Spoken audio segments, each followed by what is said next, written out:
एक सुनसान पहाड़ी पर एक पुराना हवेली खड़ा था। लोग इसे काला कमरा कहते थे। दशकों से ये खाली पड़ा था। कोई भी इसके पास जाने की हिम्मत नहीं करता था। श्राप की कहानियां आग की तरह फैल गई। रोहित, एक जवान पत्रकार, ने ये कहानियां सुनी। उसने इन अंधविश्वासों पर हंसी उड़ाई। उसने काले कमरे के पीछे का सच पता लगाने का फैसला किया। अपने कैमरा और एक नोटबुक के साथ वो हवेली के पास पहुंचा। लोहे के दरवाजे जैसे उसे चेतावनी देते हुए खड़खड़ाकर खुले। जैसे ही वो प्रवेश द्वार की ओर चला, हवा ठंडी हो गई। पत्तों की सरसराहट के अलावा वहां सन्नाटा छाया हुआ था। रोहित की रीढ़ में सिहरन दौड़ गई। उसने इसे अनसुना कर दिया।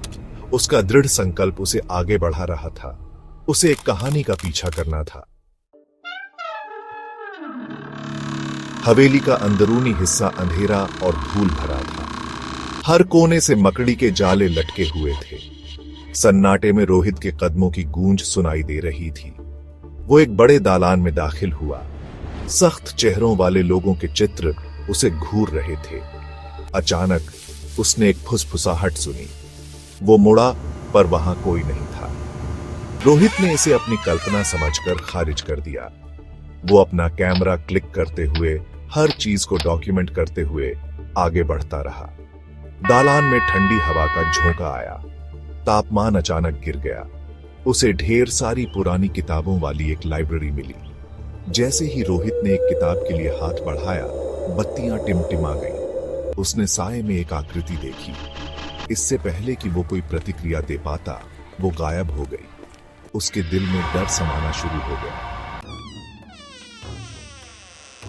आखिरकार रोहित को काले कमरे का दरवाजा मिल गया। ये गहरे रंग की ओक की लकड़ी का बना था, जिस पर अजीबोगरीब निशान बने थे। उसने उसे धक्का देकर खोला। कमरा बिल्कुल अंधेरा था। ऐसा लग रहा था जैसे अंधेरा सारी रोशनी को सोख ले रहा हो।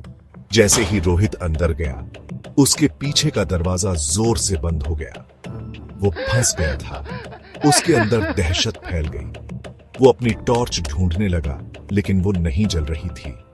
हवा भारी हो गई, जिससे सांस लेना मुश्किल हो रहा था। उसने फिर से फुसफुसाहट सुनी, इस बार अपने चारों ओर। ऐसा लग रहा था जैसे वो उसके करीब आ रही है। रोहित को अपने कंधे पर एक ठंडा हाथ महसूस हुआ। वो घूमा, लेकिन वहां कुछ भी नहीं था। वो अकेला था, फिर भी उसे ऐसा लग रहा था जैसे वो घिरा हुआ है। रोहित मदद के लिए चिल्लाया, लेकिन उसकी आवाज अंधेरे में समा गई। वो लड़खड़ाकर पीछे हटा। उसका हाथ एक ठंडी, चिपचिपी दीवार को छू गया।